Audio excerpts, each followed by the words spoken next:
RBL Weekly, week 12. We are back with the number 2 live comedy podcast in the world today. Can we get away with that? No, we can't. No, we can't. We're climbing the ranks. We'll get there. We're not live. We're not live. It's a lie in literally every possible way. Hey, I'm the Roast Battle League Commissioner, Pat Barker. That is the host and creator of the Roast Battle, Brian Moses.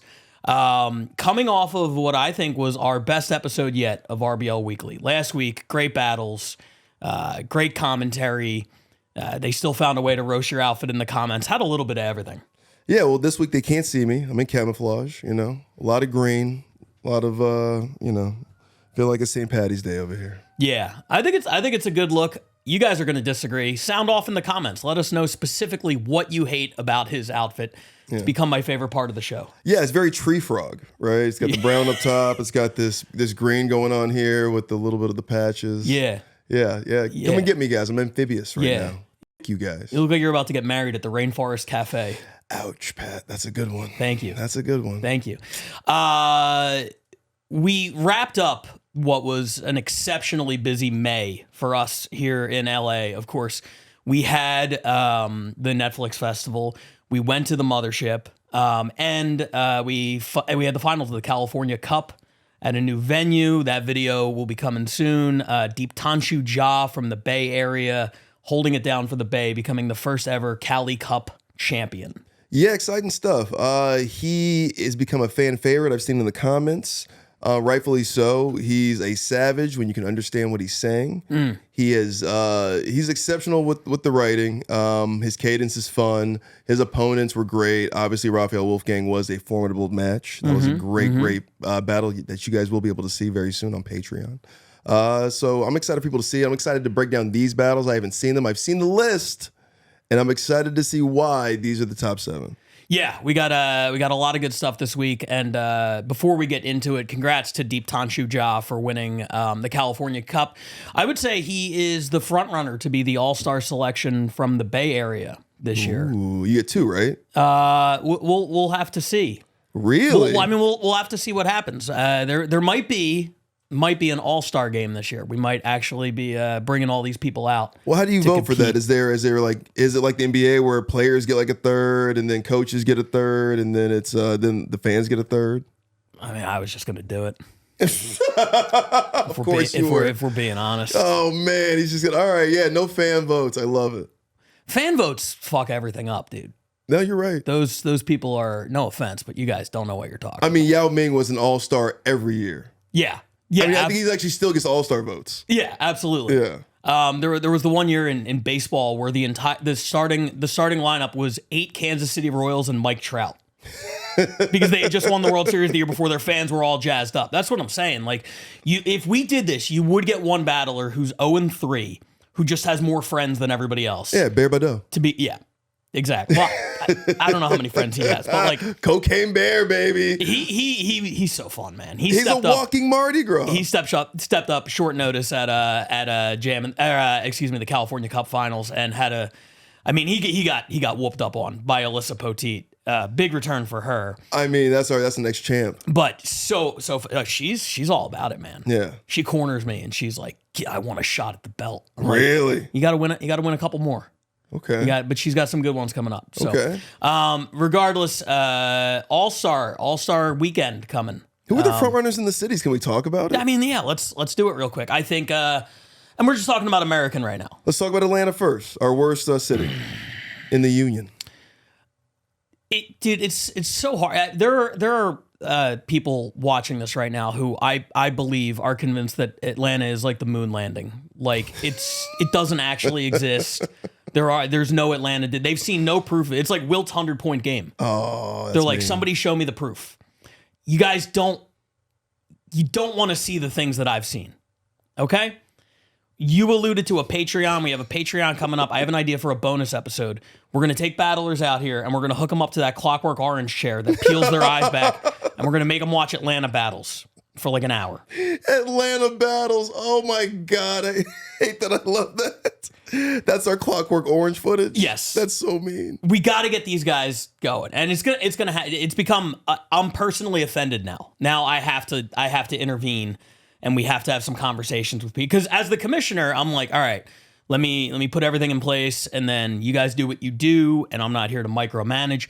It's time to micromanage. Wow. You know what I mean? We have to talk about Atlanta. Yeah. It's one of those kind of things. What's the Tyra Banks meme where it's like, we all wanted to believe in you. That thing. That's kind of how I feel. So we gotta talk to them. They sent in a battle. One thing I'll give them credit for, they send in a lot of every week. They're right on point with the battle. The problem is the content of the video. Austin's been better this year. Okay. Austin's been better. One of my biggest problem, Charles, is your since we're just throwing strays at everybody here, Montreal. What the fuck, guys? Gotta send in some videos. I love Montreal. Come on now. He supported you. He said you guys were going to be like the dark horse of the league. Big preseason favorite. Big disappointment. Not even getting videos. The wrong M international city. It's Manchester. Yeah, it's Manchester. Those are bad motherfuckers Absolutely. over there. But back to the All-Star thing. Shelley Gruenberg is 3-0 in Atlanta. And they have another guy who I have not seen. I've seen her battles. She's good. And then there's another guy, I want to say Tamar Rubin. Ooh, I love Tamar Rubin. Yeah. You know who that is? I just saw him recently. Okay, I think he's also 3-0. He's got some Omid Singh vibes to him. Okay, that's cool. So those are the two that I have my eye on. I don't know how, in good conscience, I could pick anybody until they make it onto an episode of RBL Weekly, but those are the two that are kind of at the top of that list. Cleveland. Did you just foreshadow that match? Did you just ghost commish? Ghost book that battle? Because the booker out there is going to watch this and be like, oh, okay, it should be Shelley versus Tamar, and that'll probably get They have a booker out there? Oh, Pat, Jesus. I'm sorry. I'm feeling feisty today, man. You really are, man. 12 weeks without a single battle on is it's rough. It's a streak. And it's just rough. We love consistency here at the RBL Weekly. Dude, they're so mad in Milwaukee right now. It came down to Atlanta or Milwaukee, and I picked Atlanta. And every week they are watching. Milwaukee eats. They have a picture of the commish on a dartboard, and they're putting holes in my head every time the top 7 comes out, and there's no Atlanta in there. But I got one of those two in Atlanta probably at this point. Tabitha Jones, obvious front runner from Cleveland, 4-0, had their number 1 battle of the week. Sticking with the East, Chicago is always tough, but this year I think it's a little bit more clear cut at this point. Max Sorich won the tournament. And Katie. But yeah, Max has 23 RBL Weekly points. He leads the whole league in RBL Weekly points. He is basically the reason that they are in this race with New York. You remove his battles, and New York is way ahead. He's very Michael Jordan, very Derrick Rose in Chicago. New York is really, really tough. Malia Simon just won their tournament, and I think she's going up against Jonna Jota for their title. That could inform a lot of decisions. They have a lot of guys who are 2-0, 3-0, all in the same. My preseason favorite, Malia Simon. You say she's going to get an all-star pick? Maybe. Very possible. That's badass. We'll see. In the West, Denver, it's not the usual names. It's not Gilliland. It's not Tepitza. The finals of their tournament is Phil Corridor and Jeff Stonick. Now, we saw Jeff Stonick. Love Stonick. A couple weeks ago on here. Phil Corridor was in the submitted battle this week, so we might see him today. Those guys are in the finals of the tournament, and both undefeated, both putting out some good battles. Jeff Stonick, he is a character. He's got this Johnny Depp and Pirates of the Caribbean appeal about him, but thick, obviously, right? Like John Candy playing Johnny Depp in some kind of Pirates of the Caribbean. And Phil Corridor is also a character. You really? Have you seen him yet? I mean, Spaghetti Jake's a character too. They do characters well. Out there. Super Stonick. I can't wait till you get to see Phil. He's interesting for sure. Austin, obviously Heather Keith. Oh my! I mean, that's the biggest slam dunk of a pick. Yeah. That there is. The Bay Area, I think it's got to be Deep right now. Deep and Heather is a matchup that I think everybody wants to see. Yeah, but they're both on the West. I know. West versus East. Let's it's the All-Star game. Eastern Conference Final. Western Conference Finals. Could be. And then in LA, I honestly I don't know yet. It's not trash out here. No. Look, Nate Welch made the finals of the thing and won the title from Ryan Nesson. It could easily be him. John Luna put up a whole bunch of RBL points when he was in New York. Now he's back in LA. Bi-coastal, bisexual, John Luna. Yeah. Buy everything. Buy everything, sell nothing. Yeah. It could be one of those guys. That one's a little bit tougher too. I think LA is still kind of up in the air. There's a lot of LA battlers going up to the Bay this coming week to perform at in San Francisco, Sacramento. That might crystallize things for us a little bit, but right now it's a little bit murky. I like the up dig you did with John Luna there when you said up in the air.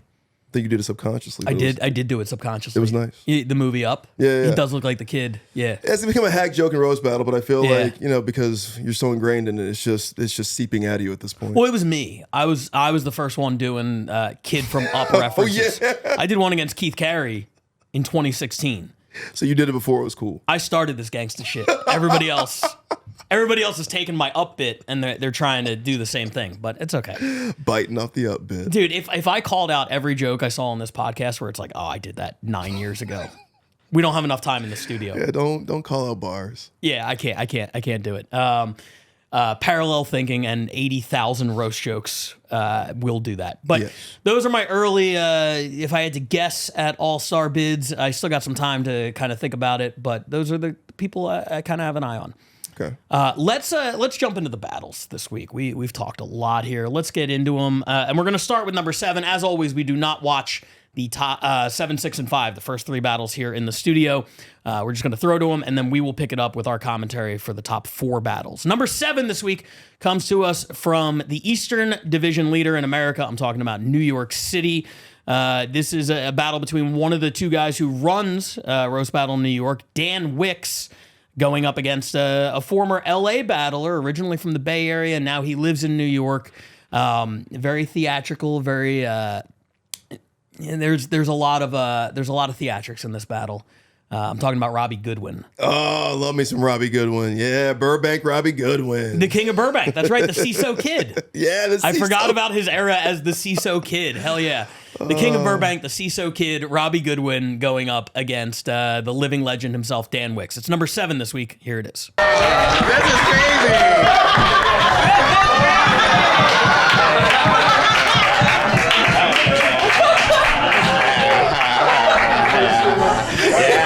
I booked you off so you have to hang out with me.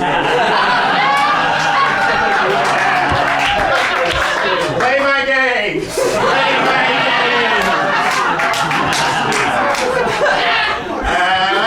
His name is Wick. Because he doesn't hold a candle to me. I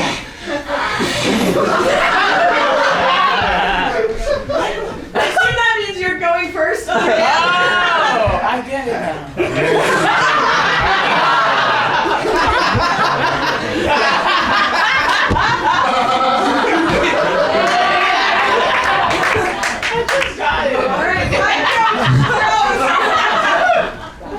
All right. I did cocaine with Robbie once, so yes, he can get worse.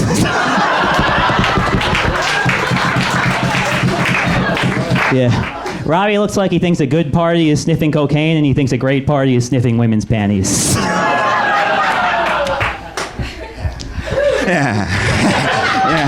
Yeah, you know, it's funny you did that cocaine, because ever since you keep twitching like you overdosed. Thank you, unemployed little Nicky. I'm gonna get rid of the thumb one. That's mine. I thought you were diving for the ring pop. You're like, mine, another for my collection. Dan is autistic and Italian, so he beats his imaginary girlfriend. And when he meets a black guy that likes anime, he says, hey, one of the good ones, you know?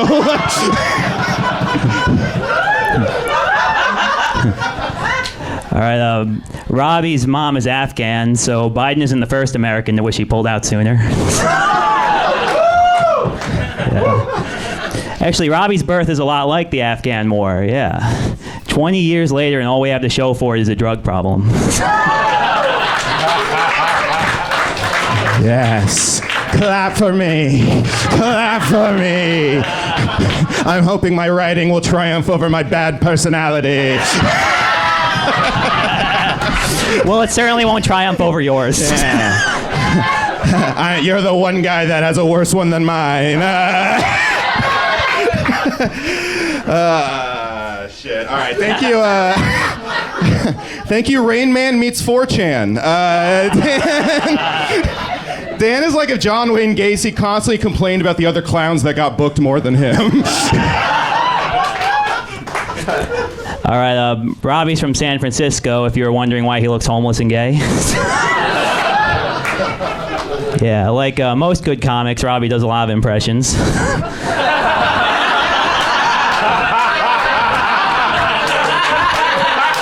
Eddie Murphy, Yeah. Dan Soder, there's a lot of good ones, actually. Yeah, hey, Robbie, why don't you leave an impression under the Golden Gate Bridge? That's funny, because Dan actually auditioned to play Michael J. Fox, but they said he seemed too disabled and moved around too much. This is true. Dan was pacing around so much backstage, he knocked over the PS5. Fucking Mr. Magoo over here. Yeah. It's fine, Derek.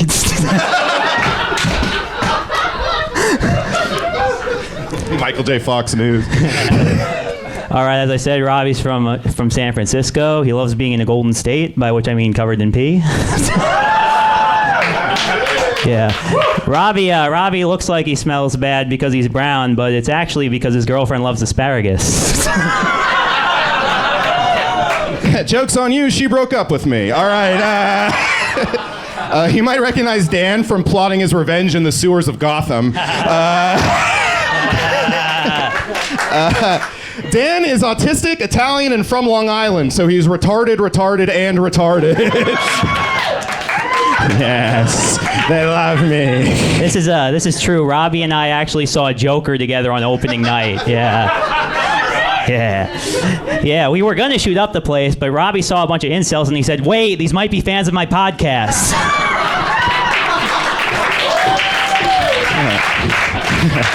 All right. Thank you, little St. James Pontillo. That's for no one. But I had to say it. Dan's ex-girlfriend has 500,000 followers. 501,000 if you count Dan following her home after every day. All right, so that was number 7 this week. Dan Wicks versus Robbie Goodwin, picking up a point for New York.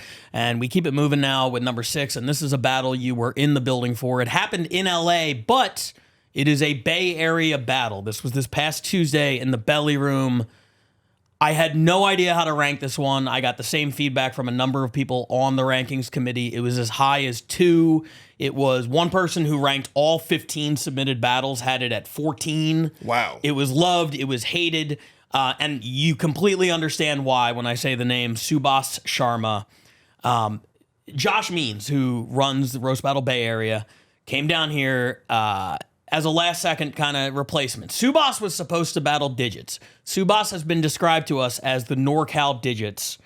After seeing him perform, I get it. I think he will also have the Digits effect where when he's battling in the room, everybody is losing their minds. It's the most fun any of us have ever had. And then the second it goes online, people are like, what the fuck is this shit? That's my guess. Let me know in the comments if you get it. If you get the bit and you watch this and you're like, no, that's awesome. That would make me feel really good. But I fear it could be a Digit situation. Oh, no. Well, you were there. I was there. It's pandemonium. Yeah. I'm not going to spoil anything, but Subhas Sharma is a rock star in the room, just like early Digits is a rock star in the room. He's going to have a cult following. It's not an Indian thing, but this guy he's nails. I don't know how it's going to translate online, but in the room, that guy's a slugger. Yeah. Well, let's see how it translates online for you guys. It's the number 6 battle this week. Subhas Sharma versus Josh Means. Here it is.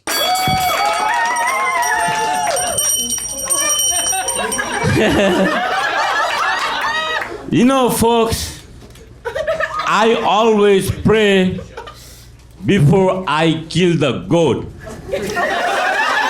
right? You know, folks, my friend Josh, he looks like a mountain goat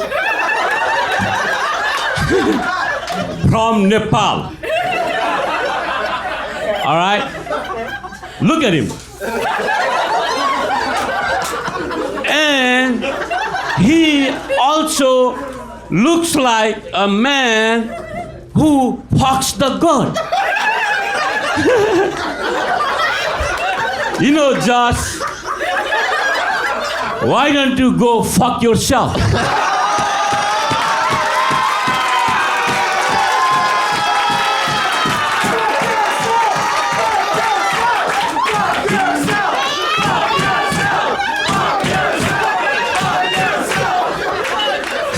I can't fuck myself. I'd feel like Louis Pre-K. All right, Subas, thanks for taking time out of selling potions on video games to be here.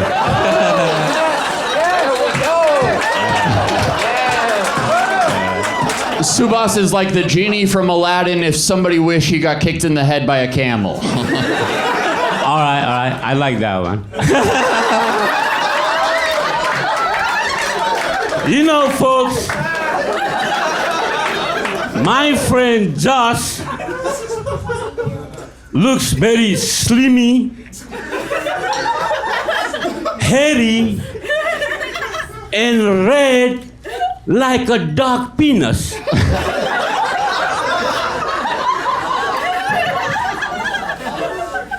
You know, folks, I think you should change his name to Clifford the small penis red dog. What do you got, brother? Jesus.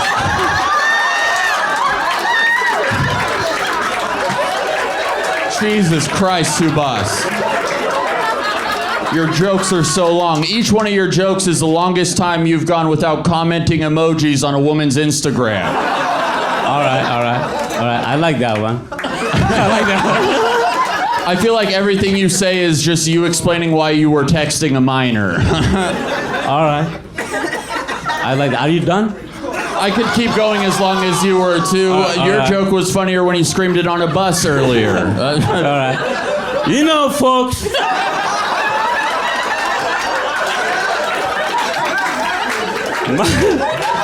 my friend Josh is a white trash. Addicted to marijuana,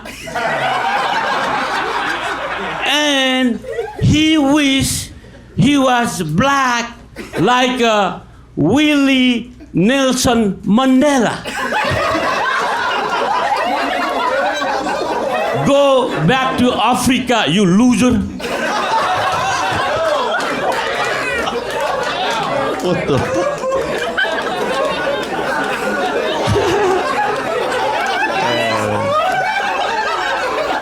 All right. I don't know how to battle Subas. He's got the face of the monkey he's taught to stole your wallet. He named his son Kobe because he's a big fan of his work. He named his son Kobe and he named his daughter Hotel Room in Colorado. So the number 6 battle this week, the Bay Area picking up a couple of points for a battle in LA that, like I said, people did not know how to rank. I thought it would rank higher, to be honest. I mean, it was such it saved the night almost, you know, like it was such a monster battle. It was a monster. You have not seen it back on video. It's, you know, there's just something about. I get why. Yeah. Yeah, I knew it wouldn't play. understand. It's insane what that man was doing. It's not that it doesn't play. It's just that I left it so confused. I watched it and I'm like, I don't know what to do with this. I have no idea if this is the greatest battle I've ever seen or the worst.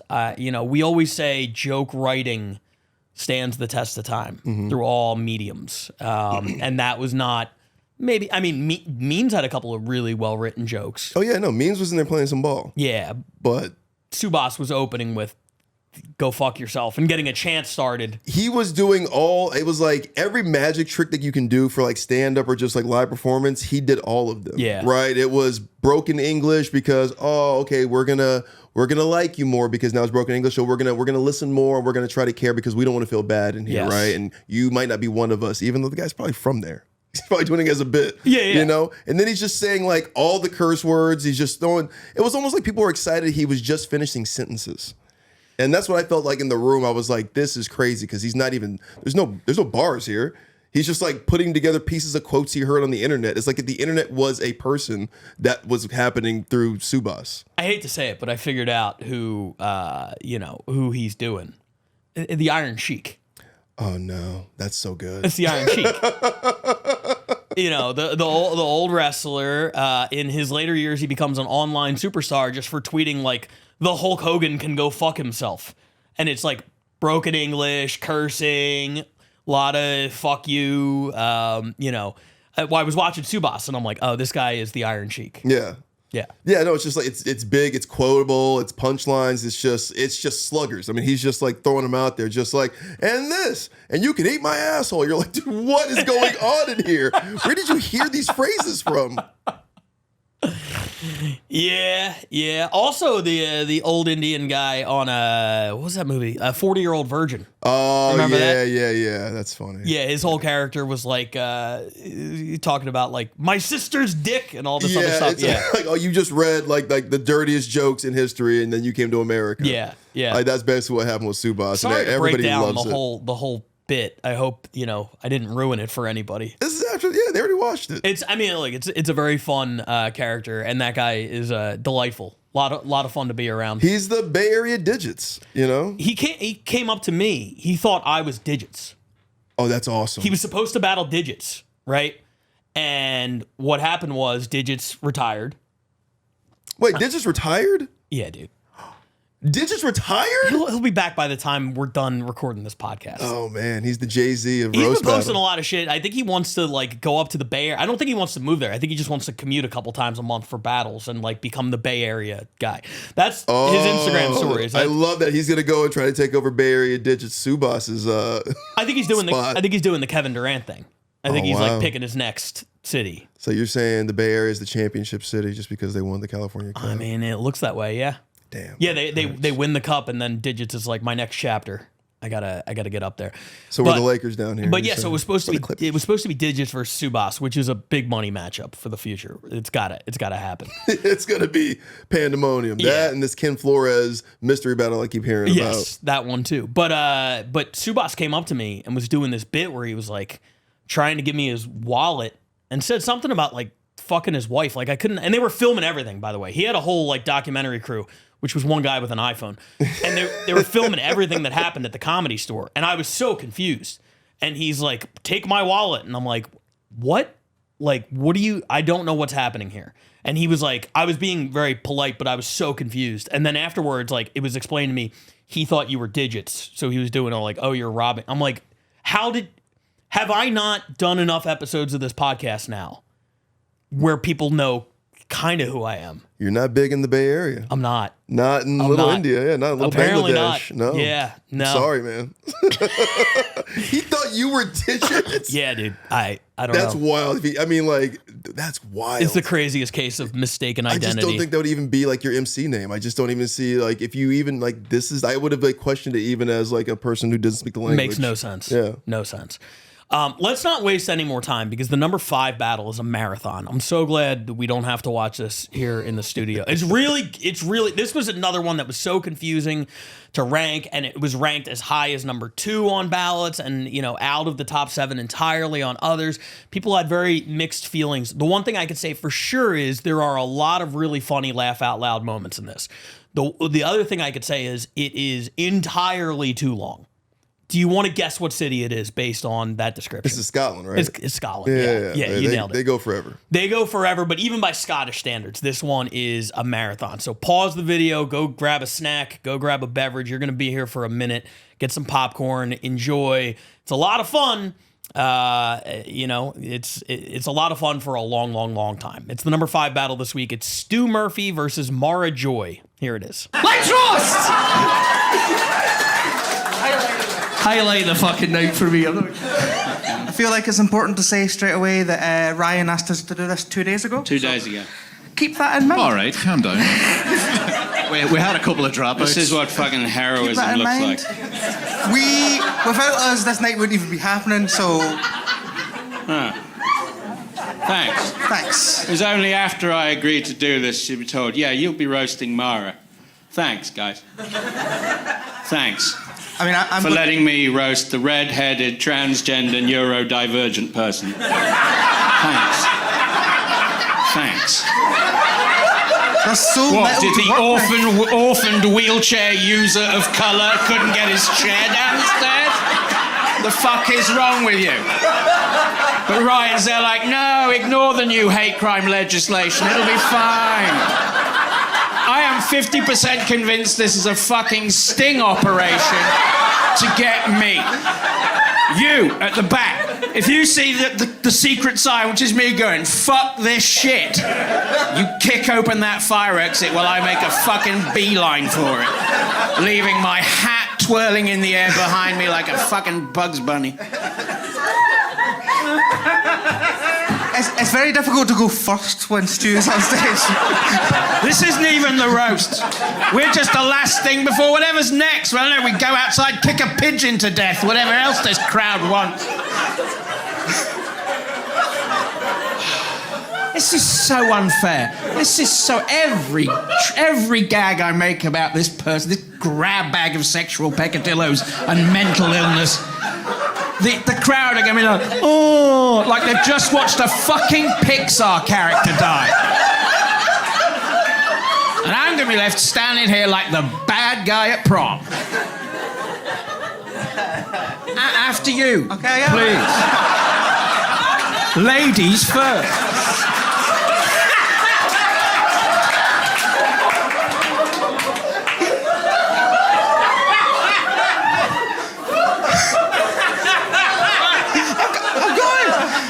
Next up on GB News.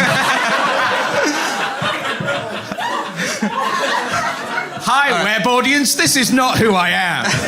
This is exactly who Stu is. Okay. We have to start with Stu Murphy. He's gay. That's not a joke. It's just I want it to be clear to the members of the audience which of them he doesn't have a chance with. He's single not because of his looks. I'm not going to make fun of Stu's looks. I'm going to make fucking fun of you. I'm not going to do that because... Ignore that wealth of material. I'm not going to do that because I think that's low-hanging fruit.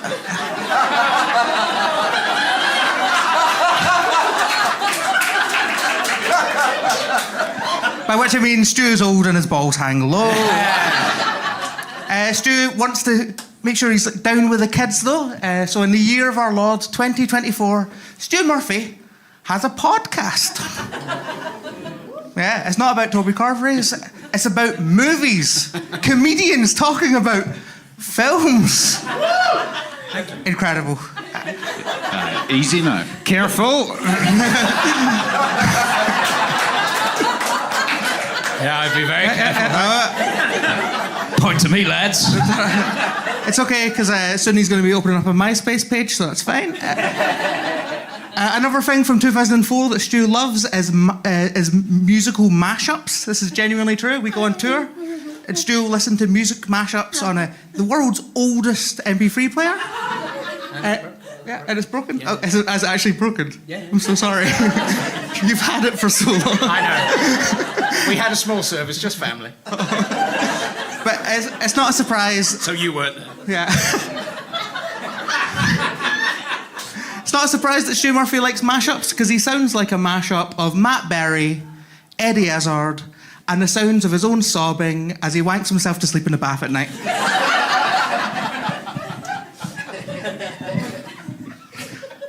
Okay, yeah, right, okay. Just waiting for the applause to die down, Mara. Sorry. Let's start soft with some things you look like here. If Jerry Halliwell and a bouncy castle had a baby, how about that? Huh? Oh, she's so brave. If little orphan Annie suffered from depression and stayed in the orphanages for years. If a pessimist drew Meridia from Brave from memory. If Baby Reindeer had a cheap Slovakian, remake.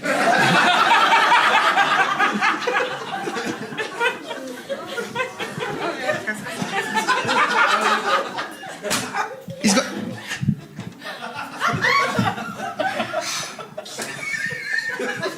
Stu is considered a legend in the improv comedy scene, which is... I mean, I don't need to make a joke, that's just...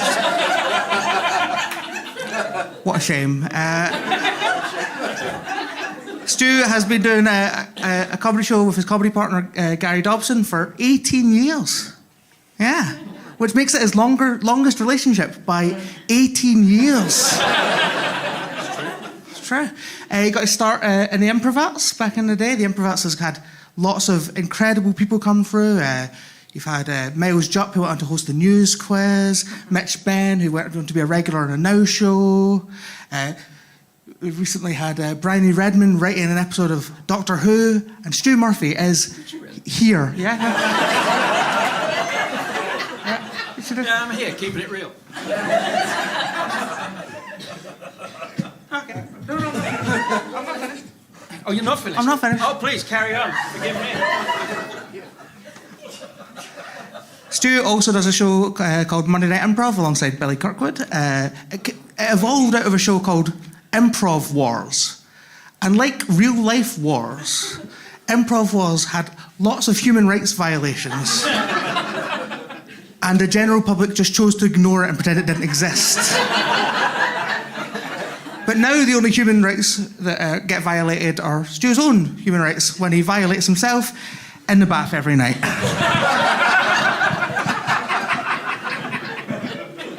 It's a shower, not a bath. It's going to be a bath for the sake of the joke. When she's not shopping in the I've given up section of Big Bertha's House of Flannel.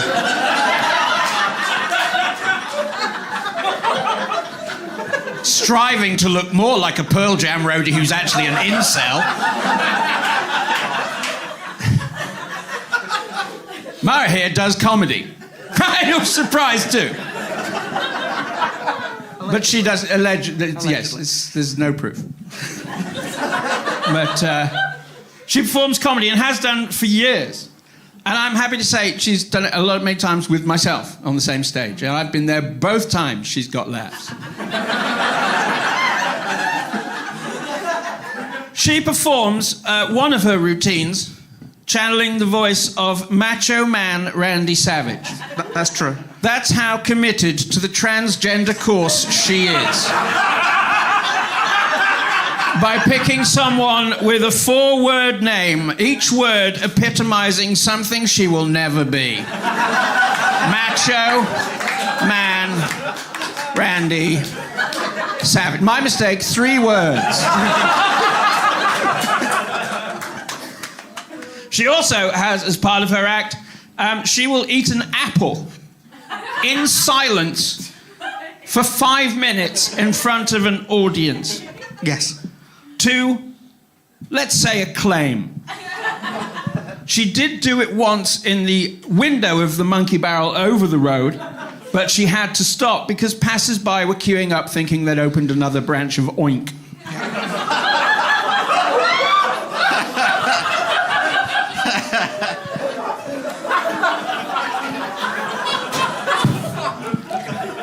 Stu and I regularly perform together in Spontaneous Potter, an unofficial improvised Harry Potter parody show. At the beginning of each show, Stu proudly states that he's never watched any of the movies or read any of the books, but in his general life, he also proudly states he does agree with all of the author's views. In fact, the other day he was saying, if anything, from what I've heard, the goblins could be more anti-Semitic. He sometimes describes himself as looking like a cross between Professor Snape and Professor Hagrid, if you're not a geek enough to know what that means. One of them is an obsessive incel with greasy hair, and the other one is a large simpleton who regularly invites children back to his house. So, aspirational. About exactly a year ago, Stu got his 1 minute of fame when he went viral. Because at one of these shows, he ruined a woman's birthday by, this is genuinely true, by asking all of the audience to suck his balls. And I'd do it again. In a heartbeat. Of course, if you were to suck Stu's balls, you have to get down really low, or wait until he flips him over the side of the bath while he wanks himself to sleep at night.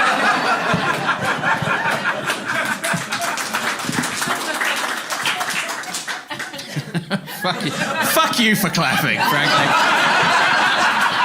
Spoiled my whole demeanor. I asked Mara years ago, because I knew her before she officially transitioned. I asked her why. Because now it seems you're just proving all of J.K. Rowling's points. Yeah. But I asked her, and what it is basically because, I mean, look at you now having successfully transitioned. This is as feminine as you wanted to be, isn't it? What were you like when you were trying to pass for masculine? Basically the same. Basically the same. But I had a beard. Well, we talked about it for length when she's not being mistaken for Sasquatch in blurry photos. I said the reason she transitioned is she hates women. She hates women. She wants them. It wants to make it more difficult for them to win medals in sports. It's all true. It's all true. Now, if only we can get more women to play Magic the Gathering, she may be honest. She transitioned. She told me, this is absolutely true, she transitioned only so she could occupy one stall in the bathroom and make women queue for longer. She wanted to transition only because she wanted one more woman in this country to be underpaid. She only transitioned so she could be a lesbian, and therefore 2 women could be disappointed during sex. She only transitioned so that she could make McDonald's servers cry by screaming, "That's transphobic," when they didn't give her fries for free. I stand by that. She has, of course, taken advantage of Scotland's self-ID laws, which just goes to prove a woman can't be trusted with that kind of decision.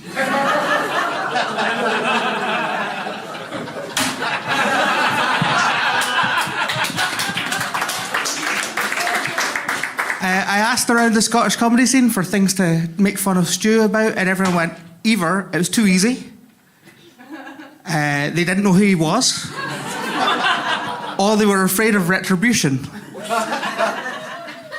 So who are those cunts who said they didn't know who they were? I'll give you a list after. So I instead Googled Stu. Yep. So hang on, just open this up. This is Wikipedia. Stuart Neil Luke Murphy, CBE, was the chief executive of the English National Opera. That's a different, more famous Stu Murphy.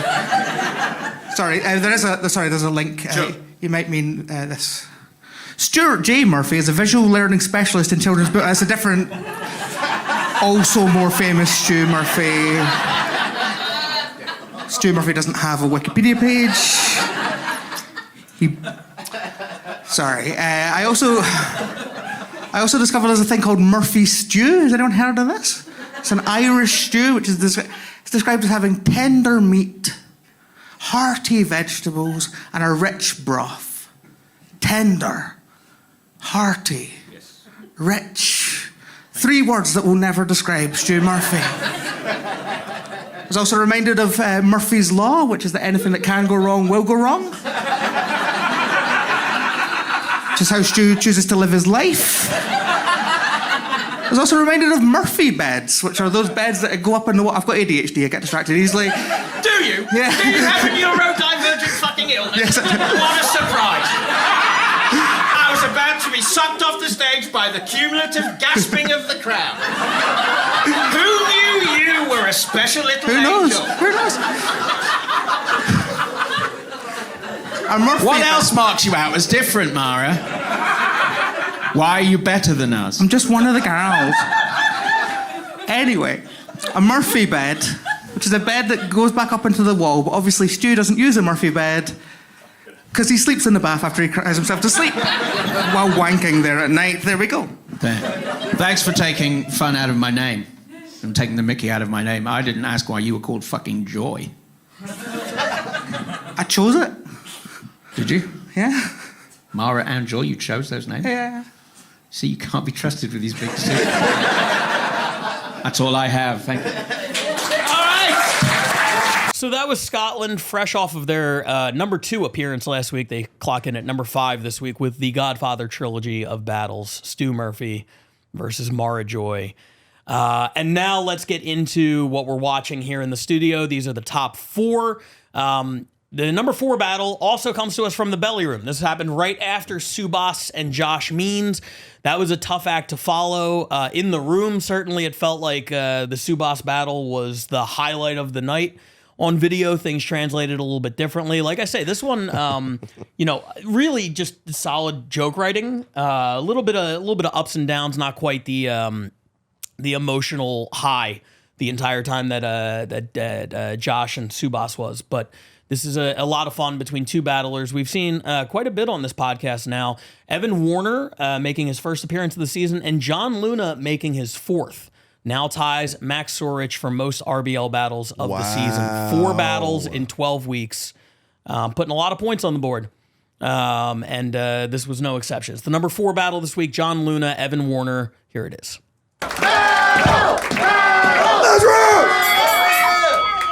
Doesn't John look like he gets weighed before he gets on a roller coaster? Have you guys ever seen a seatbelt extender? Because he has.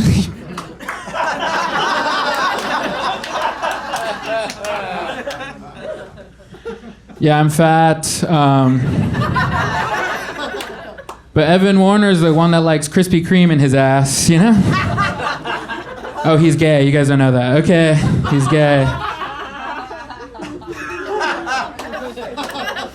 Yeah. We'll make this quick. Evan needs to get back to playing the Joker on Hollywood Boulevard, okay? Doesn't John look like when he walks, you can hear bum ba dum ba da da da da.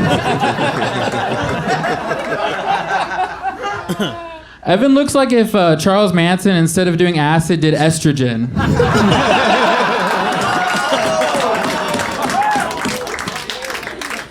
Evan is bisexual. Evan, he's really into like cowboys. He like really wants to be a cowboy, but he's allergic to animal fur.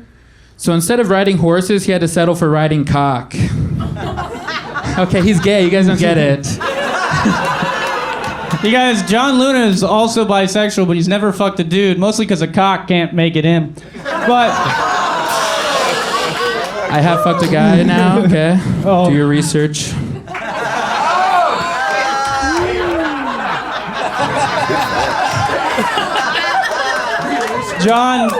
John also has a skin condition, which is a shame because he has so much skin. Yeah, you fat bitch! Evan is like Kurt Cobain if instead of bullets, he got blasted in the face with cum.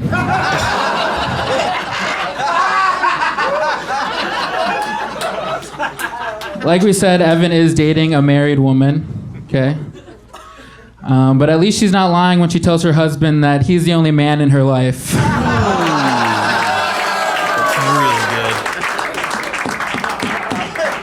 Don't worry though, it's not some kind of cuck situation, okay? The only bull that Evan is bulimic. Okay? Is that good? Not worth it. But. So John played Quidditch in college.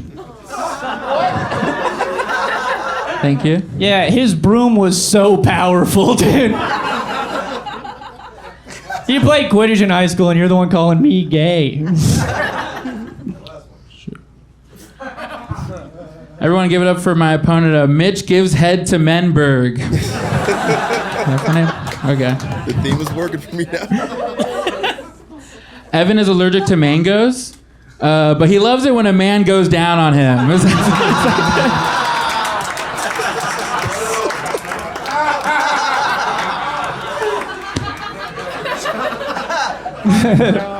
John is Mexican, and you know he's Mexican because every car he gets in becomes a lowrider. I think that was 4, but it's okay. No, I thought that was all 6. 5. All right, John. You know, this isn't like how you eat. All right. Is that the end? I think that's the end. That's it? Yeah. I mean, you know. I mean, normally I do mess it up, but I think I got it right because Evan was like, I've got nothing left. I think John went first. Yeah. And John, I mean, I honestly believe John did like 6 jokes and Evan did maybe 4. But, yeah. But Evan was like, I'm done. So I'm That's assuming. a tough one when you get up there and one person's like, no, I still have more to go. Yeah, and the that's other guy's me. like, I don't have anything left. You kind of have to err on the side of protecting the person who doesn't have any jokes, I guess. That part, yeah, because it is a show at the end of the day. Also, Luna's got this like New York thing where he's just like trying to like fit in 8 jokes into one, like, you know, and he had that theme going, so I think he had a big bow at the end. You know what it was? I just realized Evan went first. He went first and last. Okay. So, whoa. Yeah. This bad. chair Wow. was not locked in position. Oh, okay. I'm going to sue this fucking studio. No, Evan went first. He did his 5, and I think Luna only did 4. Okay. But in those 4, I thought he still landed more punches even with so fewer many. jokes. Yeah. Right. Do you let me ask you this, because I don't particularly care, but one piece of feedback I got from somebody watching the battles was Luna could be so good, but he makes up information. Oh. Now, the made up information was calling him gay, which I don't think, like, look, if you got up there and you're like, Evan once fucked a guy named Paul. All right, now you're making something up. But just calling somebody gay, to me, doesn't constitute making up information. It's just kind of like, nah, that's what you do because he's effeminate looking, right? Right. And like he's bisexual, right? Is he bisexual? That's what he was saying. Well, Luna's bisexual. Is Evan bisexual? He said, he was like, Evan's bisexual. Okay, now, if Evan is not, then that's a little bit more specific. Right, it's Drake and Kendrick. Like, we're making stuff up, but I mean, Kiefer does it. He makes stuff up. And yeah, but is it okay? Oh man, Is it okay? Yeah, if we're doing a personal information game and then you're making stuff up, because people believe that. Yeah. So then no, I guess it's not okay. But it happens. The battler in me says it's not okay because I never made anything up about opponent. And if I was battling and somebody just made something up, I'd be really annoyed by that. Yeah. The commissioner in me is like, it's impossible to police. So I can't enforce a rule where it's like you can't make anything up because you'll never know. Yeah, you'll never know. We're not doing lie detectors. And the last thing I need is people like hitting me up like, hey, are you going to suspend this person? Like, it just has to be what it has to be. Right. But I just worry that like guys can start making like crazy stuff up. Like this guy's got HIV. This guy hits like 8 girlfriends of his. Sure. Yeah. Where's the line? Man, that's what I'm saying. So like, I mean, you can't police it, so it's going to be happening. But is Luna making stuff up about Evan? Evan seemed like he was okay with it. Evan didn't come out and be like, I'm not gay. He didn't. I mean, some people, John Ajoda is famous for that because like I've been in the threads where between the World Championship and the Netflix Festival, they all exchange their information, and he gives them a lot of good information, and then at the bottom he goes, also say whatever you want, make things up. I don't care. Oh, that's funny. So he doesn't care. I think a lot of people don't care. I would care. I would care. I would definitely care. Yeah, I mean, but I wouldn't be up there being like, oh, I don't do that. Because then it's like, you look like you do that. Exactly. You have to play it cool, but inside I would be like, what the fuck? Was this guy? I'm not from Virginia. Fuck this. I'll kill you. But I guess it's also a tactic too, because then if like you get a guy, you know, a battler, like they're blood boiling, they're going to just be out of their game because they're like, I don't do the whole time. Sure, but it's dirty fighting. It's dirty fighting. You're throwing a thumb in a motherfucker's eye. That's a dirty player. Yeah. That's a dirty player. Yeah, that's some goon shit. Some low blows. So the Luna thing to me, like, again, calling him gay, I don't think is particularly like making something up. And then the bisexual thing, well, you called him gay. You also referenced his wife or his girlfriend or whatever. So I guess he would have to be bisexual by doing the Luna property of math. Yeah. Yeah, so I don't think that's a particularly egregious example, but I wanted to get your take on it. I mean, listen, I don't know if Evan Warner's gay. Listen, we just did the California Cup. Yeah. And there's that thing where everybody knows that Evan, took a married man's wife. Yeah, sure did. Right?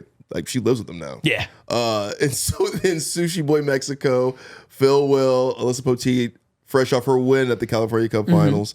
They're all just hanging out, and then Sushi Boy's like, you better be careful, Phil. That guy's the bitch getter. Phil was like, you see it, right? Yeah. So I'm saying, like, I don't know if he's gay, but he's smooth. That's probably also why he played it so cool there. I'm there like, yeah, if I was on stage, somebody made something up about me, I'd be pissed. Yeah. Because I don't have much else going on. This guy's out here stealing wine. If I had his kind of game, I'd be like, yeah, say whatever you want. His nickname is the bitch getter. I don't think there's anything harder than that. Who gave him that nickname? Mexico. Okay. All right. So do we all have to call him that now? I don't think we have to, but I think it's such a great nickname. All right, I'll call him that. Yeah. Jeff Supersonic and Evan the bitch getter Warner. I love it. do too. I love it. Congratulations, bitch getter, on all the bitches you've been getting. Sorry about the loss. John Luna did win that battle. Could be an all-star selection. Could be next in line for a title shot in LA. Evan Warner on the comeback? Or John Luna? John Luna. Oh, I love that. John Luna. Yeah. He's a dark horse for MVP right now. He's been putting up numbers. Yeah, for sure. He's not in the top tier to me of like MVP candidates, but he's right below that.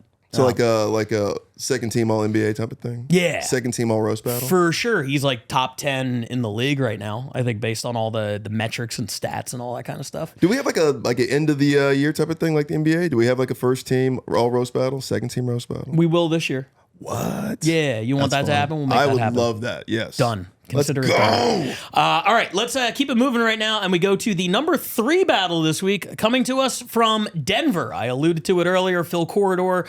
Interesting character. It's going to be your first time seeing him going up against Ashley NG, who we saw battle at the World Championships and at the Mothership. She is still pregnant. We've seen so many. I've never seen this many pregnancy battles out of a person. Like she is. I mean, dude, it's been 5 months. Well, I mean, it takes longer than that. I mean, like, but she was like, I thought she was like pregnant in January. Oh yeah, you thought she was like ready to pop. I thought it was coming out in 2 weeks. No. All right, No. So, but whereas most people, the doctors advise them like get some rest. You're pregnant, but don't do anything. Her doctor is like go out and battle everybody. Enter all the tournaments you can, travel to Texas, do the World Championships, just keep battling. It's good for the baby. That's what she's been told. So wow. That's what I hear. So this is number 3 battle this week. Phil Corridor, Ashley NG from Denver. Let's check it out. Okay.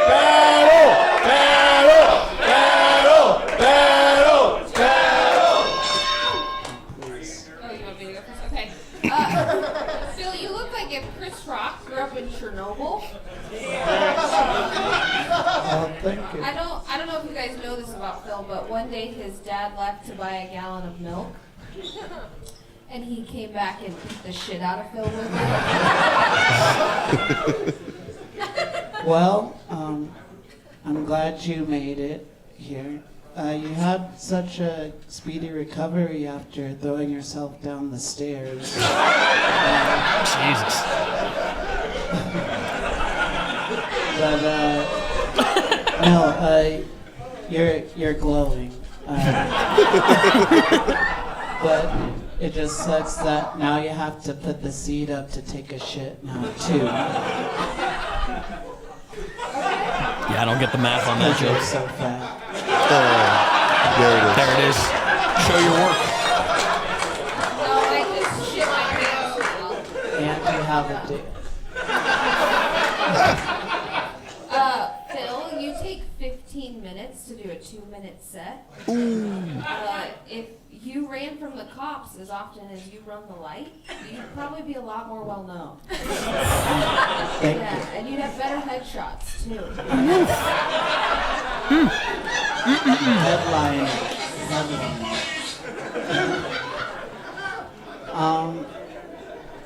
Gosh.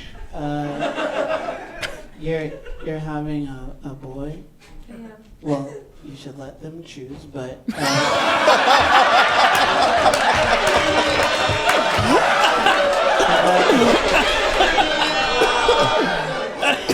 you're very excited to have a boy because I bet you can't wait for those middle school years, you know, because then you can fuck all his friends. Let's go, Phil. Jesus. You'll know exactly when they start to get boners and. I know, you would know. Oh yeah. You'll have to tell me which ones are the best. This underwear skid mark is Phil. Wow. The Steve Buscemi of black people. Black Buscemi is wild. Oh, that's great. Black Buscemi. Phil's mouth is like a hospital. It never fully closes and it smells like death. Can you really smell? Does it smell bad? Honestly, yeah. Most days. I have long COVID. And now your baby does too.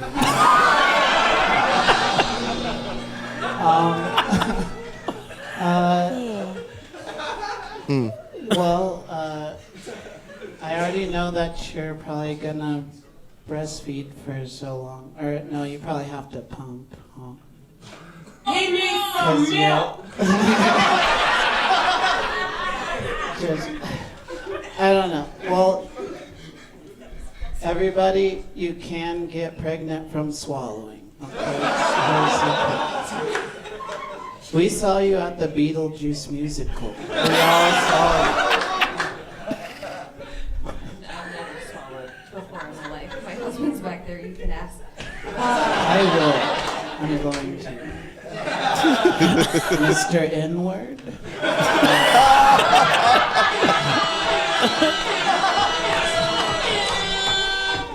Okay, Mr. Philip can't see more Hoffman.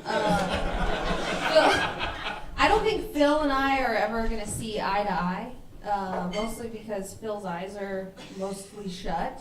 And I usually call the cops before a black man gets this close to me. Smart. So, you're an accountant. You're having a second child within 3 years, so you must be rich or a terrible accountant. Yeah, okay. Yeah. Wait, right. Wait, whoa. Are you fucking kidding me right now? That's how you do it. Yeah, right? No one's ever stepped to you like that. Never. I wish they would. Black Panther if Wakanda was a homeless encampment? Okay. Guys, give it up for Chadwick Boseman's rotting corpse. That's why. That's why she fought so hard for that. John Luna should have been like that. Yeah. I'm very happy for you, very excited for your second child. Just don't have a third because statistically you're gonna drown it. You kind of look like your mom tried to drown you. All right, wide right now. Keep it going, please. So, oh man. That's a battle. That's right a there. top three. That's how you do it. That's a Denver special. That had everything. Mistimed sound effects, somebody standing in front of the camera for 30 seconds. A lot of awkward pauses and weirdness that somehow got fit. That's the best version of what Denver does to me, where it embraced all the like weirdness of that kind of scene. And somehow just really made it work. Like I thought that battle was outstanding. First time seeing Phil. Yeah. Big fan. Yeah. You called it. I knew you would be. He's great. Ashley in G, she just gets better and better and better. Yeah. I mean, that may not be even the best battle I've seen her do, but man, can she just lean into a theme? If she's going to go for a joke, she's going for the hardest version of that joke. Yeah. And Absolutely. I really, really appreciate how she gets down. Sometimes it goes out a little mean. Sometimes it goes a little racial. But she's going for it, and it's.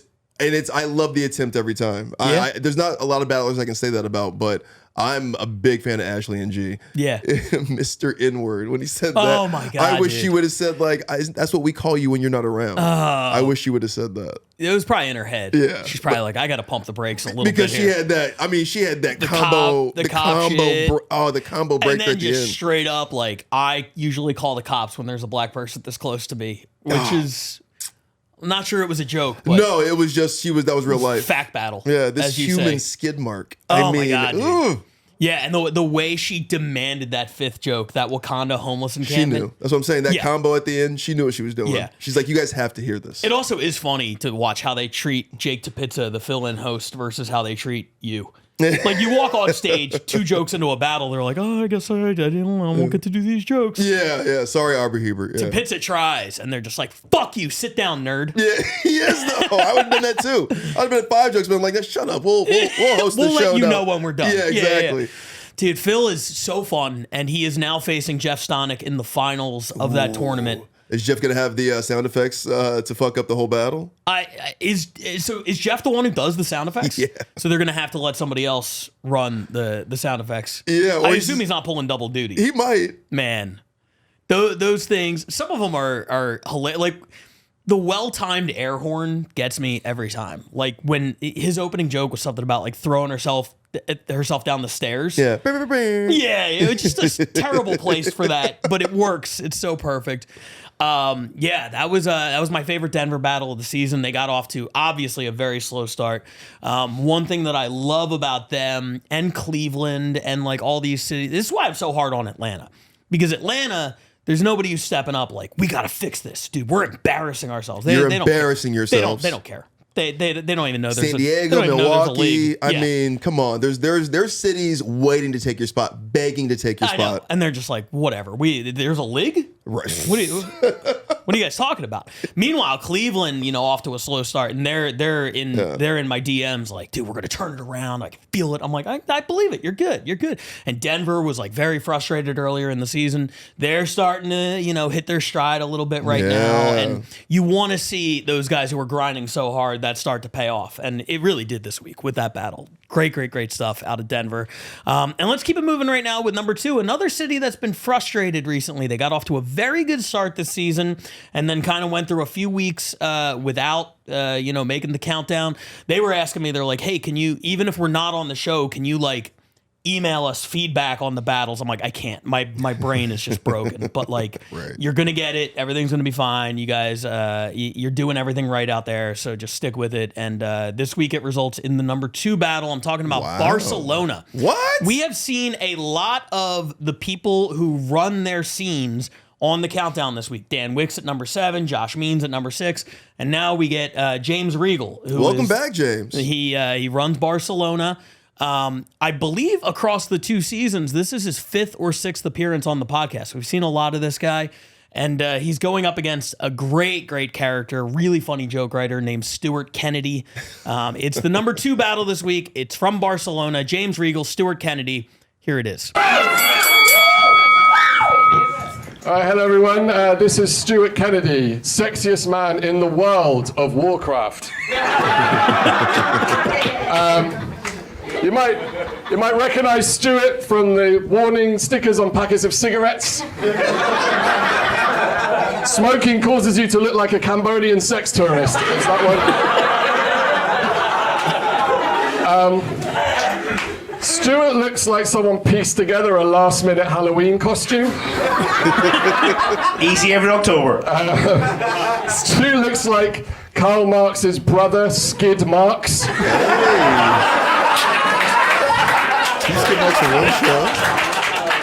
And so your brother would be really proud of you because you're about to get publicly owned. Holy shit. It was smart, wasn't it? Wait, what? No, okay. Guys, give it up for Margaret Thatcher's tampon here.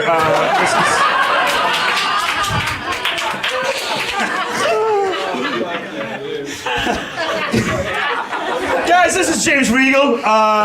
James Regal is a crisis management expert, and you can tell that he's an expert in crisis management because he managed his midlife crisis by marrying a 21-year-old. How's that working out, James?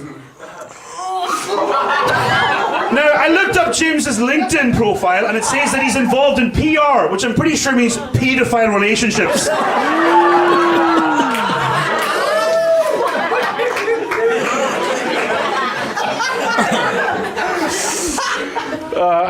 I might look young, but I might look young? No, that's not right. I do look young. I mean, in fairness, Stuart is 3 years younger than me, and that's a fact. Wow. This is what happens when you like them older. No, well, forget that rebuttal. I fucked it up. It's fine. They'll come back later. Just like your fucking marriage. Yeah. Anyway. Stuart Kennedy, thank you very much for taking time out from screaming at pigeons.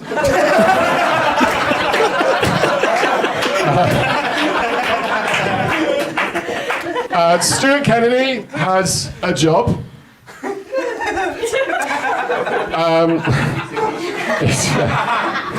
He has a job. He works in a customer service call center. Well, that's what he tells himself to explain the voices in his head. Stu Kennedy loves drinking. The only thing that works harder than Stu's liver is his girlfriend's imagination when he's fucking her.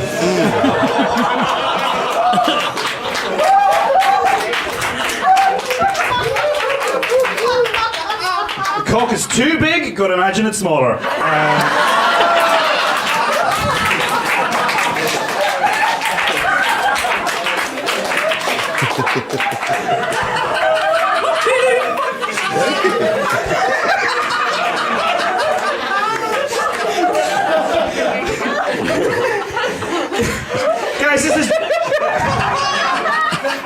Guys, this is James Regal. James Regal is not a paedophile.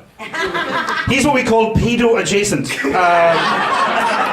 Now, just look at James. Doesn't he just scream divorce? Well, he certainly screamed divorce the second his ex-wife turned 22. Too old!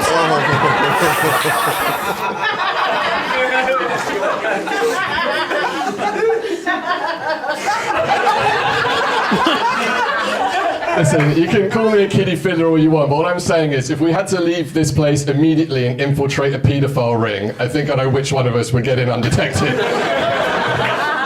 Anyway, this is Stuart Kennedy. This is Stuart Kennedy, aka Gandalf the Shite.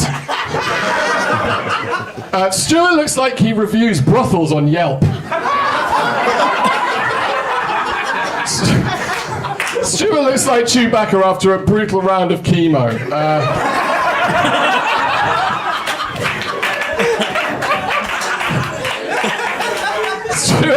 Stuart can't actually sit outside on his own for too long without a TikTok barber trying to give him a makeover. Stuart was actually recently a victim of street robbery. After barely surviving this encounter with one of Barcelona's worst scumbag lowlives, the thief ended up with a new iPhone.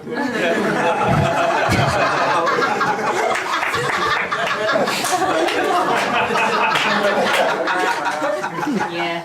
Wait. I didn't pay attention, sorry. Give it up for God Save the Queef, everyone.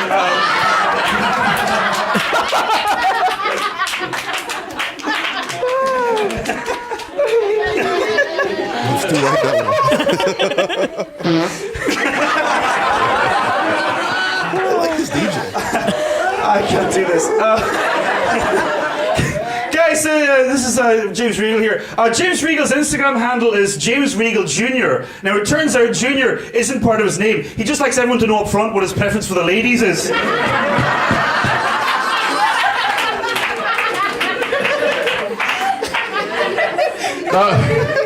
That's very funny. Give it up for Heroin Hagrid, everybody. Stu looks like he's never taken an action figure out of its box.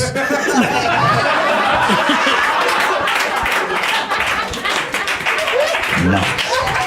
At least I've got action. Okay. That's on to you. Oh, wow. So, look, James actually used to be a DJ. Now, he was a successful DJ on, what island was it? Epstein Island, that's right.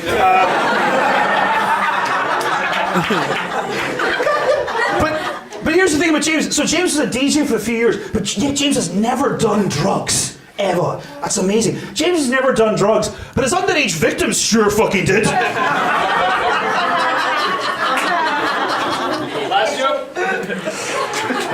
Lots of pedo jokes like that. So Stuart's currently working on his new one-man comedy show. There've been some early reviews. They've said it's the most awful thing to ever happen involving a Kennedy.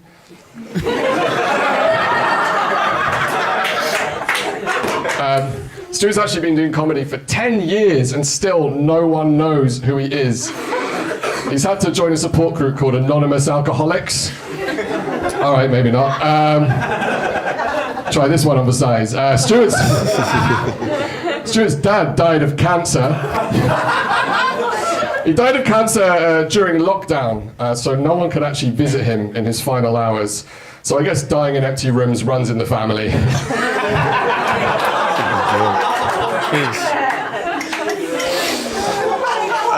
Jesus. Give it up for my opponent. It's so good to see one of King Charles's sausage fingers come out tonight.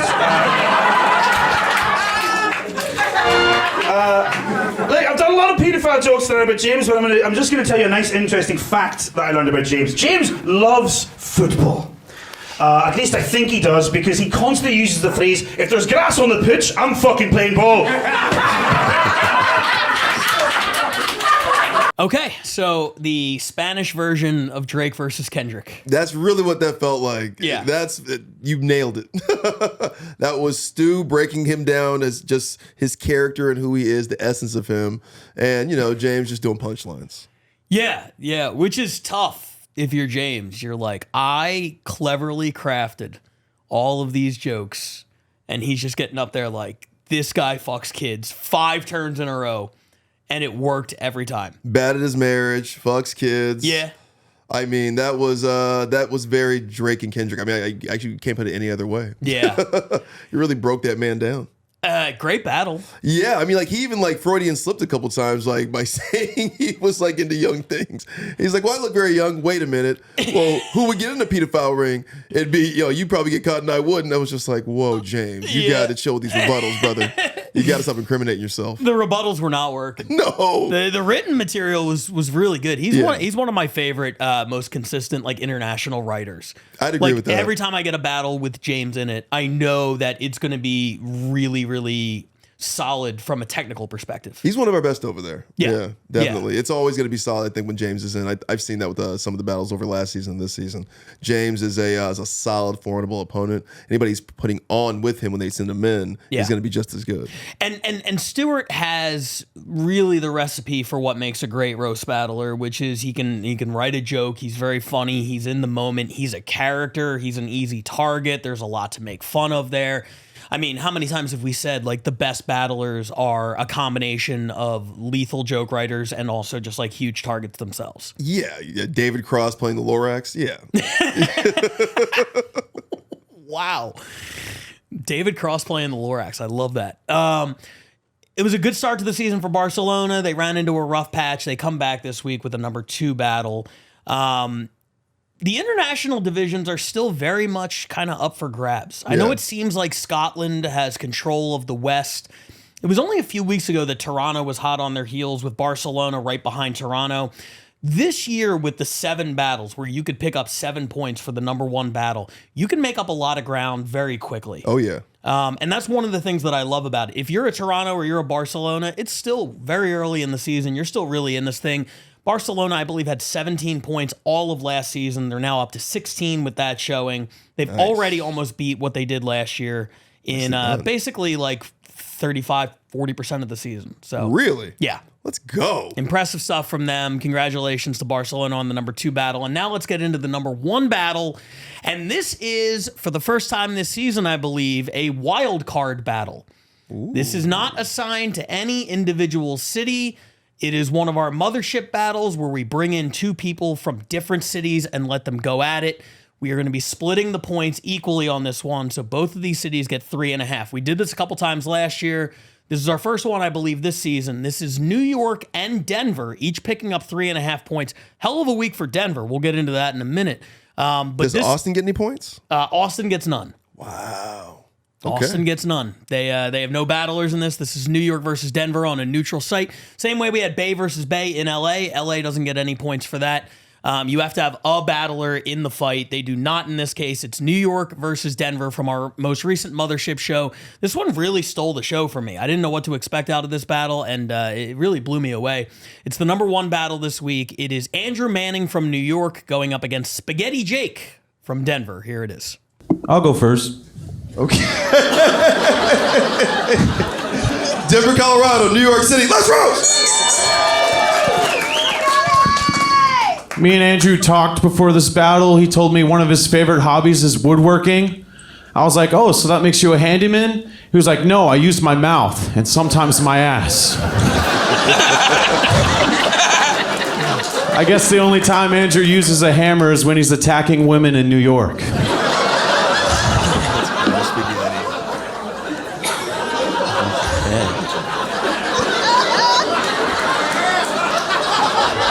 Crowd goes mild.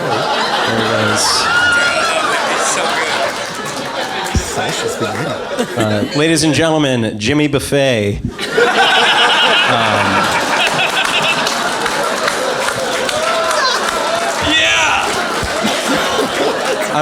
I'm honestly surprised he wanted to go first, considering how much he loves seconds. And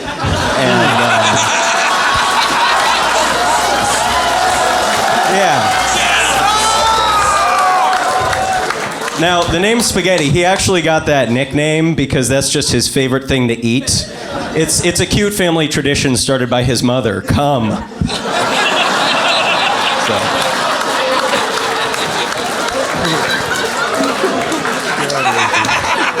Wasted away again. I gotta be honest, I'm pretty nervous going against the guy that wears booty shorts at the gun range. I didn't know that Hello Kitty was sponsoring school shooters nowadays. This is great.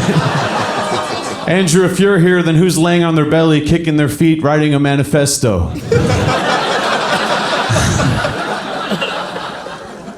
Thank you, Tartaritaville. I think it's, after all these years, it's great to see that Rogan finally got Bigfoot.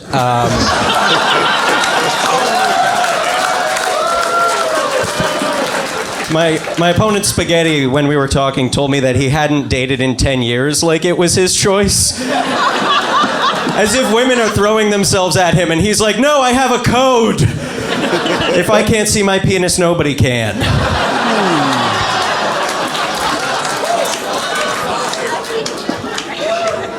Fuck you.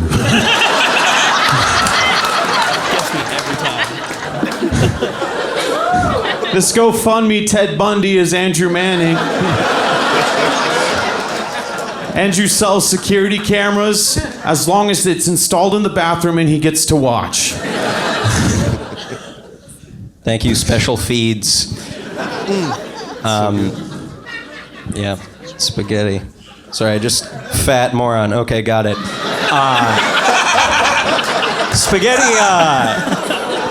Spaghetti started learning music at 15 during his midlife crisis, and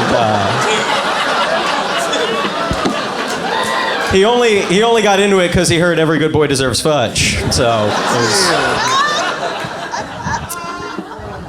you don't deserve fudge. Fucking asshole. Andrew had testosterone therapy in his early 20s. In other words, he did some gay shit in college. He was tired of looking like a lesbian. And Andrew, I just want to tell you, you don't look like a lesbian anymore. Now you just look like a boy with a pussy.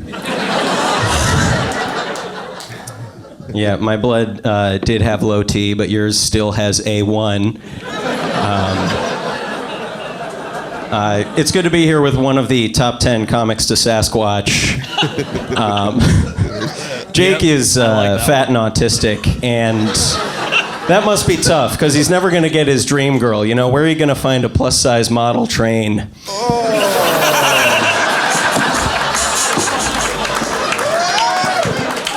Last joke. Roblox Flanders. It's a shame Andrew's girlfriend couldn't make it out tonight. I assume it's because she goes to another school. And it's a school night.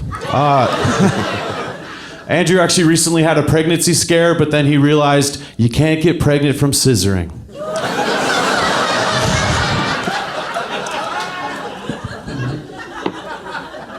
Regardless of how this battle goes, the only one really losing to Spaghetti is your body.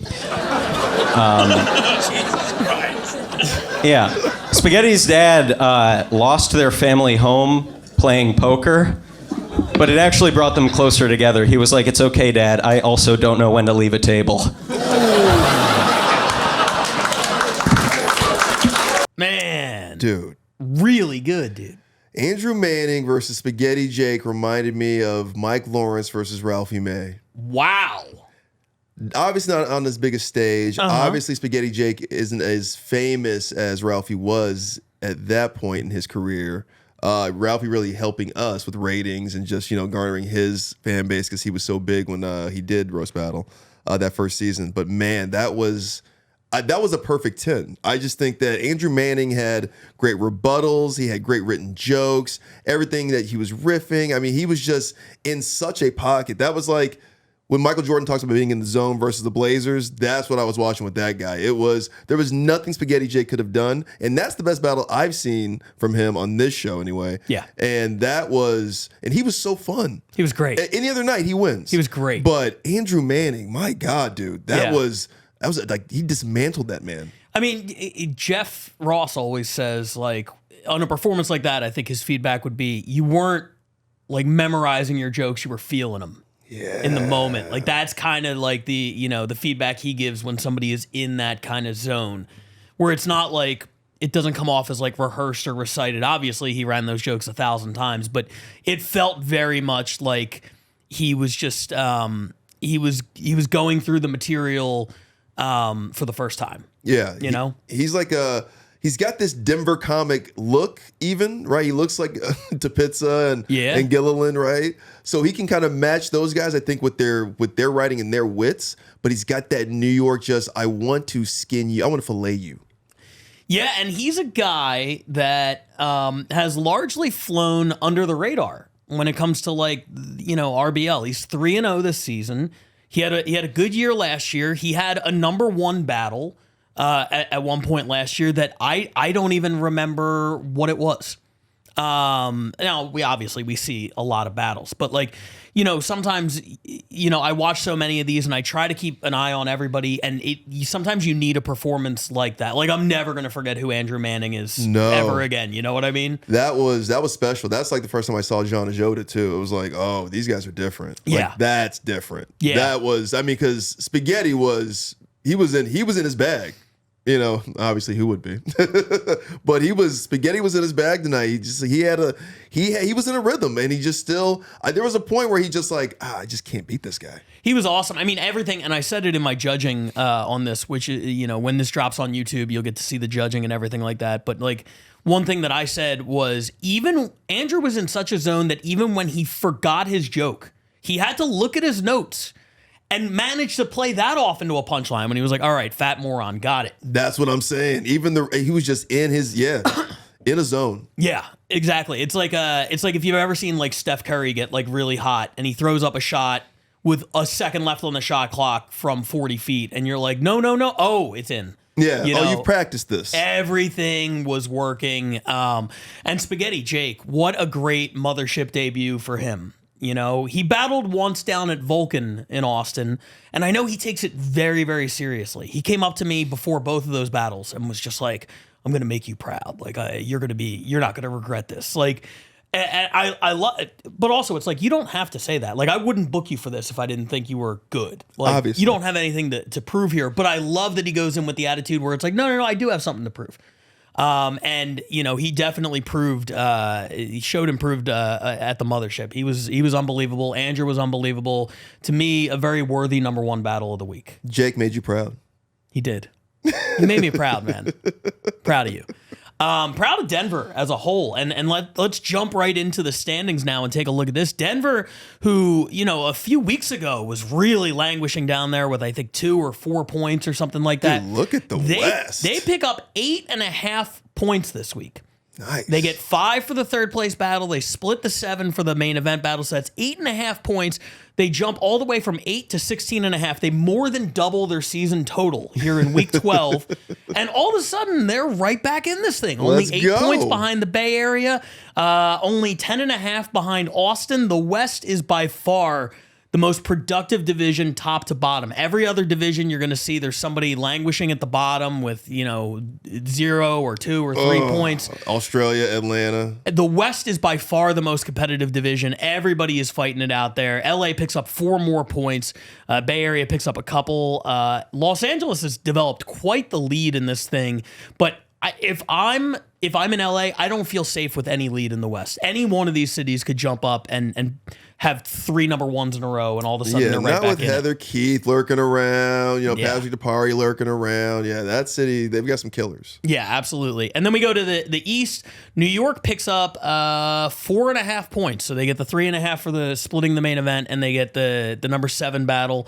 They extend their lead on Chicago, who, again, is in a little bit of a drought right now. Wow. Been a minute since we've seen Chicago on here. They did submit a battle that I really liked this week. I actually had it pretty high on my countdown. Harry Meredith versus Bob Keane. Oh, that was a good one. I saw that online. Yeah, really enjoyed that one. But it ultimately misses out, and it was another good week, but it misses out. New York extends their lead. Cleveland off the scoreboard this week after a couple straight weeks on at 9. We've discussed Atlanta ad nauseum. I refuse to dedicate any more airtime to them. Let's keep it moving to the international divisions now. In the West, you have Scotland. Picks up another 3 points this week, extends their lead. They have 40. They were, if my math is right, the only international battle in the countdown this week. Wow. Nobody else moves at all, including the International East, which stands pat just as it was. Manchester edging out Tokyo, with London a little bit behind. And then Australia. Shout out to Australia for submitting a 3-round battle without microphones this week. That was a choice. It was, yeah.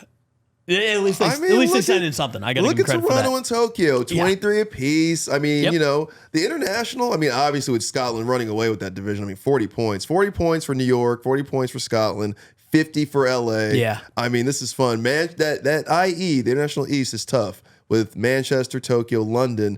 Be wary of London. They're going to make a run. In Manchester, I got to see you guys again. That's what I'm saying. This season in the other 3 divisions is playing out exactly like last season. If you remember, it was LA, it was New York, and it was Scotland as 3 of the 4 playoff cities. London was the 4th. They were the international champion last year. They are lurking. If you're Manchester and Tokyo, you'd like to create a little bit more distance there. Because 6.5 back is definitely striking distance. You've got Shalaka out there. Yeah. You've got who's your boy Duffy Connors out there. Yeah, they've got some. They got Ken some heat Grinnell, out there. Lee Hudson. They have killers out there for Killers. sure. Oh my God, Ken absolutely. Grinnell, yeah. And it just goes to show like what being in a different division could do. If Toronto was in the East, they would be 2 points out of first right now. So, lot of season left. A lot of time to make up ground. It was a great week of battles, a couple great weeks in a row. Thank you guys for watching, and thanks to Brian Moses for being here. Montreal. All right, yeah, I see that you look disappointed. We have less than 2 minutes. Do you want to make a plea to Montreal? Let's roast.